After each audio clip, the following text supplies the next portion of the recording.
Some fans in A Song of Ice and Fire prescribe a lot of meaning to prophecy. I tend to be among that group, as I think that a lot of these things are put in the story for a reason. However, others think the exact opposite. Some think that Martin's subversive nature in his writing makes certain prophecies made to be ignored. While I think that isn't largely true about most prophecies, I do think it's a sliding scale where there are some prophecies that are meant to be taken more seriously and others that seem to be more abstract and kind of just vague in their storytelling. This oftentimes correlates with how passed down the prophecy is. If it has gone through the annals of history, then it might be something more legendary, like a Zora High, where it might not be quite accurate to what's actually going to happen. But alternatively, there are prophecies by characters who are in our story directly that turn out to be very much more accurate. Today, we're going to be examining one of those prophecies from early on in A Dance with Dragons and figuring out exactly who the Perfumed Seneschal, if I could say that correctly, this took me like 20 takes, that Quaithe warned Daenerys about, will be in the Winds of Winter. Quaithe first appears in our story in A Clash of Kings, where she rides out of the desert with two other emissaries from Qarth in the hopes of bringing Daenerys and her dragons to their great city. She acts as an ally to the young queen throughout her time in Qarth, as there are many people who Quaithe warns her against, both within and without of the city. She is left behind once Daenerys leaves the city, which is probably for the best, as many people that Daenerys crossed paths with in Qarth did not survive. However, she does briefly reappear in A Storm of Swords. Daenerys has a vision while on a ship called Balerion that Quaithe is in her cabin with her, this misty kind of vision of her. She wakes and dismisses it as a dream. However, once we arrive in A Dance with Dragons, we learn that this was likely no dream at all. Quaithe reappears in A Dance with Dragons, where she bookends Daenerys' story. She appears in her second chapter, and then again in a vision in Daenerys' final chapter.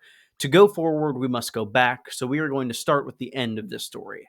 At the end of A Dance with Dragons, we see Quaithe urging Daenerys to follow her path as a true dragon, and embrace the fire and blood that the Targaryens are known for. Quaithe is sort of acting as a guide for Daenerys throughout this story, and I think that that role is something that very much comes into place through the prophecy that we are going to discuss today. In Daenerys 2, A Dance with Dragons, Quaithe issues the following warning. Quote, "The glass candles are burning. Soon comes the pale mare, and after her the others. Kraken and dark flame, lion and griffin, the sun's son and the mummer's dragon. Trust none of them. Remember the undying. Beware the perfumed seneschal." The reason that so much meaning is ascribed to this prophecy in particular is that the reader sees various elements of it come true as this book progresses, if not before this book has even begun. Glass candles are indeed burning. We learn this in the prologue of A Feast for Crows, as they're burning at the Citadel and likely burning in other places. Additionally, the pale mare is a disease that overtakes Meereen later in A Dance with Dragons, and all of the other characters listed correspond to people who are coming to get Dany. Kraken and Dark Flame correspond to Victarion and Makoro, who seek our dragons. The Lion and the Griffin is Tyrion and Jon Connington. The Sun's Son and the Mummer's Dragon are the son of Doran Martell, Quentin Martell, and the Mummer's Dragon is Aegon Targaryen, who is likely a fake and someone trying to just claim Daenerys' hand in order to give legitimacy to his own claim. She is told to trust none of them, which she very much shouldn't, as they are all coming to her with very distinct motivations and just hoping to use her for her dragons. The last of these warnings, beware the perfumed seneschal, is perhaps the most interesting, as it hasn't quite come true yet. It's also worth noting that this prophecy has changed in the past. We've seen drafts of George R.R. Martin's in the Cushing Library in Texas at a university, and we see an early version of this chapter from Daenerys' story back before this was two books, and we see one major change in this prophecy. Most notably, Kraken and Dark Flame is changed to Kraken and Crow, showing that, as Martin indicates elsewhere in his draft, Euron was initially intended to accompany Victarion to Daenerys in Slaver's Bay, but he was later replaced by Makoro. However, this changed, and so did the prophecy. The prophecy remained accurate despite changes to the material. That is not to say that this element of the prophecy has not yet already played a role in the story, as the perfumed seneschal is something that Daenerys worries about a lot throughout A Dance with Dragons. Specifically, it leads to her mistrusting a couple characters that I'll talk about later. Also, before we continue, I should say, because I didn't know when I first read the series, a seneschal is defined as a steward or major domo of a medieval great house. So I'm not exactly sure what that means in this context. I think it tends to be, at least in Daenerys' mind, somebody who's very related to politics and in a high up position with a lot of intelligence. It also ties into the maesters, as there is a position at the Citadel called the seneschal, which is a rotating position every year that is sort of drawn like slots. And we know that it's not a very desirable position, as people are talked about not wanting it, but we really don't know what they do in the story. This prophecy does seem quite important. It's the last in Quaithe's series of warnings to Daenerys, and it seems to be the note that she wants to leave the young queen with. So, with the knowledge of this prophecy in mind, and at least a partial definition of the world seneschal, we are going to look at a number of candidates who could potentially be this character that Daenerys should beware in the future in the Winds of Winter. Resnak Mo Resnak's the first candidate we'll discuss today, as he's the one that Daenerys suspects. Resnak is a political player on the Council of Marine and ends up giving Daenerys a good deal of advice on how to run the city.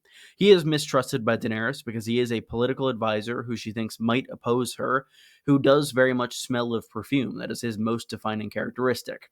Additionally, Barristan seems to mistrust him as well, but Barristan's judgment isn't the most sound, as we learn later, and additionally, he mostly mistrusts him because he thinks men should smell of sweat, not perfume, which seems more like toxic masculinity than any logic. But regardless of that, Resnak doesn't really do much other than generally help out Daenerys and kind of take sides with Hizdar when he can, as he does help out Hizdar by warning him of Barristan's coup. But overall, Resnak does not seem to be a character that is necessarily warranting of this warning that Quaithe has given Daenerys, and especially of being the final warning of this massive swath of prophecy.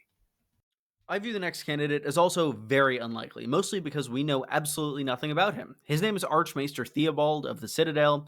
As his title would imply, he is an Archmaester. He's a master of one of the many subjects of the Citadel, though we have no idea which subject this is.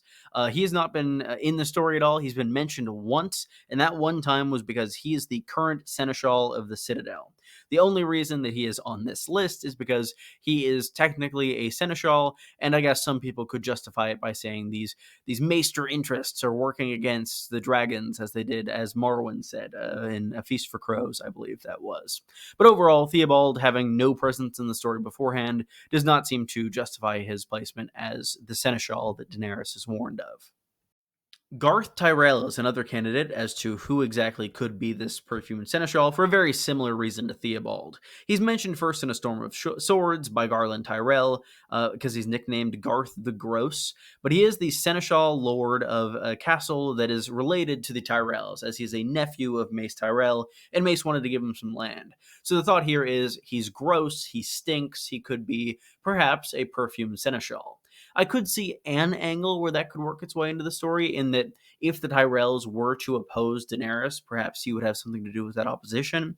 But I can't imagine he would have a significant enough role to warrant that level of warning from Quaithe. From here on in, I think all of these candidates are likely possibilities as to who this perfumed seneschal could be. First and foremost, Varys. Varys is known for wearing a lot of perfumes, and he does very much fit the definition of a seneschal as Daenerys seems to lay it out. Resnak, the person she is mainly suspicious of, is a political player and someone who seems to be working behind the scenes in Meereen, much like Varys is. There are kind of parallels in that way, albeit Varys and the Shave Pate might be more direct parallels. Regardless of that, Varys is currently working against Daenerys, as we learn in the A Dance with Dragons epilogue.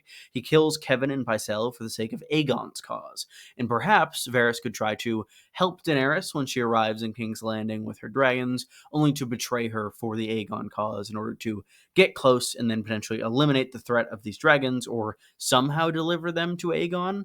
I could also see him just working against the dragons in general, even if he wasn't tied to Aegon, just because he tends to hate magic given his background. This next seneschal offers a 3-for-1. Tyrion, Jorah, and Makoro all sail towards Daenerys on a ship called the Selsori Karan. I'm not pronouncing that correctly, but translated to the common tongue by Tyrion, it is close to the Stinky Steward. This very much ties into the Perfumed Seneschal, as the words are roughly synonyms, the same way people think that Azor Ahai might be a synonym for something else other than Flaming Sword.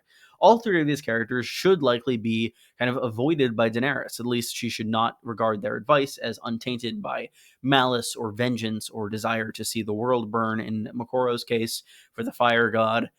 As Jorah is entirely compromised by his love for Dany, Tyrion is compromised by his desire for revenge generally and just generally being evil.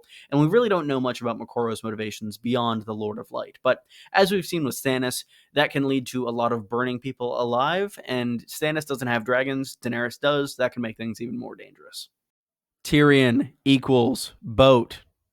This last option is the one that I personally believe. While I really like the theory that it is the boat, I think that that's pretty broad and very much shouldn't be applied to all of those characters in the same way, as Daenerys would not need to beware all of them, as Jorah doesn't really seem like a threat to anyone other than himself, or maybe Daenerys if she didn't have dragons. Regardless of that, I think the Perfumed Seneschal is Maester Marwyn of the Citadel. Last we see Marwyn, he was sailing directly for Daenerys, and as Martin has said in several blog posts, he will arrive there soon into the Winds of Winter, likely just after the Battle of Fire. The main thing that makes me think this is Marwyn is threefold. Firstly, he is a maester, which is tied to the position of Seneschal, as we discussed with Theobald. Secondly, the ship on which he departs from Marine is called the Cinnamon Wind, which is a very fragrant spice. It is the perfumed seneschal, in a sense. And additionally, Marwyn does seem to be another dark influence on Daenerys, and one that has not been warned against in any case in this prior prophecy. As when we look at Tyrion and we look at Mokoro, both of them have warnings in that same prophecy already. Tyrion is the lion and Mokoro is the dark flame. Marwyn is completely unaccounted for, and he is a dangerous presence, as his views on magic and access to glass candles make him potentially a time bomb of magical resources that Daenerys could now access at any point, in addition to her dragons. Overall, I think there's a wide variety of characters who could potentially be this perfumed seneschal, most notably Marwyn the Mage, Varys, or this entire boat full of people coming from the west. Overall, I'm excited to hear your opinions. Who do you think the perfumed seneschal is? Be sure to leave a comment and like and subscribe while you're down there if you enjoy this video. I really appreciate any support, and yeah, it just means the world to me. I will see you all in the near future with more Song of Ice and Fire content, and let me know in the comments as well what you'd like to see me make videos on in the future. This is Quinn the GM, and I will see you all soon.